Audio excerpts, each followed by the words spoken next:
Okay my dear friends, देखेंगे question दिया हुआ है समीकरण 6x - 3y - 2 = 0 कि तीन हल ज्ञात कीजिए। तीन हल ज्ञात करने के लिए क्लास 10th का क्वेश्चन और 9th में आया हुआ क्वेश्चन देखेंगे कैसे निकालते हैं।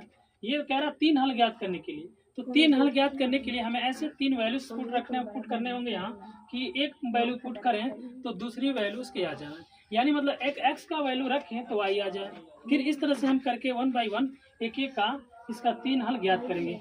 ओके, सबसे पहले लिखेंगे पुट x = 0, यानी x बराबर 0 रखने पर समीकरण में लिखेंगे 6x - 3y - 2 = 0। जहाँ जहाँ x है वहाँ आप 0 रखिए। 6 × 0 - 3y - 2 = 0। ओके, तो यहाँ हो जाएगा 6 में 0 गुणा 0 - 3y - 2 = 0। ओके, तो अब ये 0 का मतलब कुछ नहीं ना, तो लिखेंगे 3y और -2 = 0, तो -3y = 2। ओके, ये पक्षांतर करेंगे तो माइनस चिन्ह बदल जाएगा प्लस में, तो y बराबर हो जाएगा 2y - 3। ओके, ये आपका y का मान आया। तो आप रखे 0 का मान 0, तो y का आया, y की वैल्यू आया 2y - 3, यानी रख सकते हैं 0 रखे तो 2y - 3 हम पाए, यानी पहला हल आ गया। फिर रखेंगे x बराबर 1 रखने पर पुट x = 1, पुट x = 1, तो फिर 1 रखिए तो क्या वैल्यू आता है देखा जाए। 6x - 3y - 2 = 0, यानी 6 के जगह पे हम 1 रखेंगे।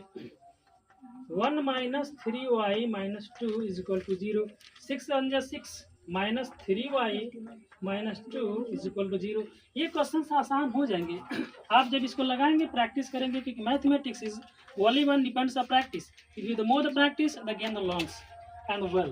ओके, तो लिखेंगे -3y - 2 और ये +6 = 0, तो -3y घट जाएगा तो माइनस प्लस घट जाएगा तो +4 आएगा = 0, तो -3y = -4। पक्षांतर करेंगे तो चिन्ह उधर चला जाएगा, इस चिन्ह से माइनस माइनस को कैंसिल कर देंगे, तो y बराबर 4/3, ये आपका y की वैल्यू आ गया।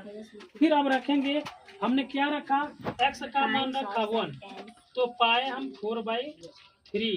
अब हम x की वैल्यू 2 रखेंगे तो देखेंगे क्या मिल रहा है। लिखेंगे पुट x = 2, तो क्वेश्चंस को यहाँ उतारिए। 6x - 3y - 2 = 0, तो 6 × 2 - 3y - 2 = 0, तक 6 2 जा 12। ओके, 12 - 3y - 2 = 0, तो 12 में से 2 गया 14 - 3y = 0, तो आप पक्षांतर कर दीजिए, तो 14 बराबर 3y हो जाएगा, तो y बराबर 14/3 आपका आ गया।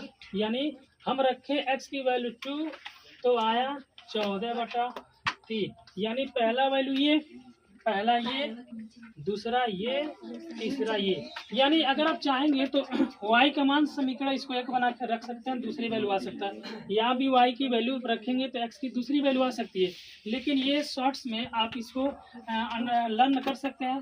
तो ये आपका समीकरण, इसमें से तीन हल निकालने का ये तरीका है। तो आगे फिर से आपको नए वीडियो मिलेगा, तब तक के लिए धन्यवाद, थैंक यू।